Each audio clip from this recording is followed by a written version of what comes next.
slasher genre has significantly evolved over the years, reflecting changing cultural values around sexuality, fear, and generational conflict. The horror film Friday the 13th embodies conservative backlash to youth rebellion. Another horror movie, X, on the other hand, offers a contemporary and self-aware commentary on aging and societal exploitation. Comparing these films separated by over 40 years reveals how the genre has shifted to reflect evolving societal fears and values. In 1980, Sean S. Cunningham shocked the West with the slasher film Friday the 13th.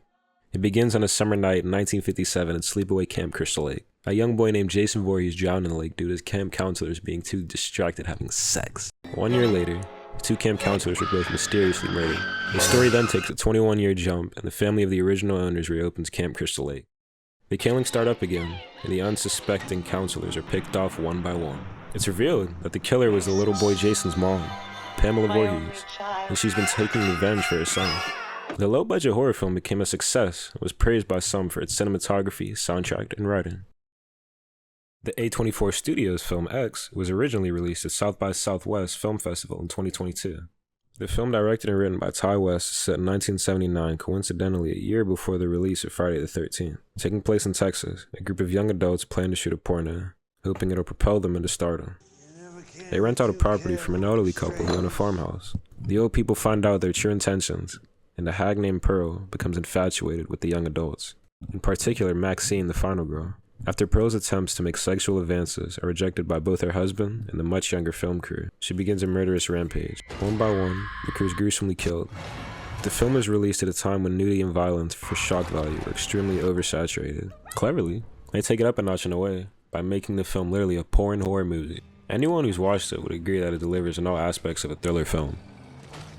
To understand why these films are worth comparing, I have to give context on the sexual revolution and the Hays Code. In the 1960s and 70s, there were significant changes in attitudes towards sex and morality in the United States, leading to the sexual revolution and empowerment of women. The period marked progress in depicting sexuality in movies, but by the late 1970s, mainstream media shifted its focus to appeal to wider audiences.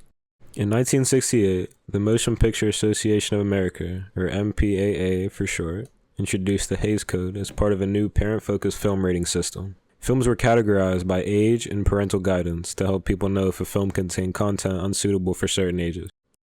The rating system began to change rapidly, starting in 1968, and continued to evolve quickly. By the time of the release of Friday the 13th in 1980 and the events of X in 1979, film ratings had evolved into their current modern system. Films can now contain a certain amount of mature content, which would determine their rating. Most films would obviously strive for PG, as it's family-friendly and still provides entertainment for older audiences. Many films, though, would go for a more violent and graphic film to attract audiences looking for spooks or a thrill. In pop culture, slasher movies are known for targeting sexually active characters. Friday the 13th and its sequels perpetuate the idea that only virgins survive. The final girl stereotype in slasher films is deeply intertwined with themes of sexuality and morality. The trope, coined by film scholar Carol J. Clover, refers to how most horror movies have a last surviving female character who confronts the killer and typically defeats or escapes them.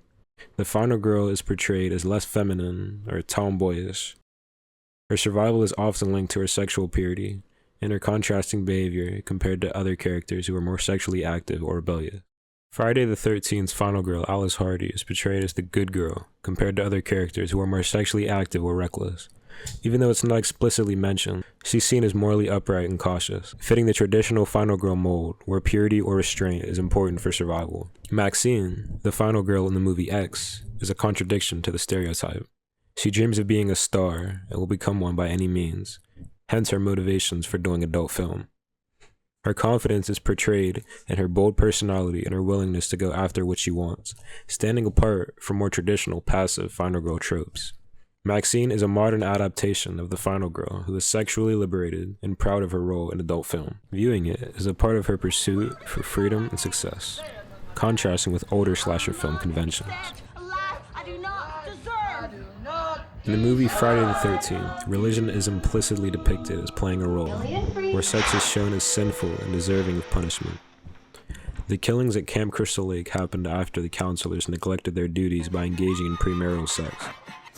This reflects conservative values, where immoral acts, especially related to sexuality, are met with violent consequences. Pamela Voorhees serves as the enforcer of moral judgment, avenging her son's death by targeting sexually active counselors. The film reinforces the idea that those who sin must be punished, often in a graphic and violent manner. In X, religious themes are tackled more directly, particularly through Maxine's background as the daughter of a televangelist.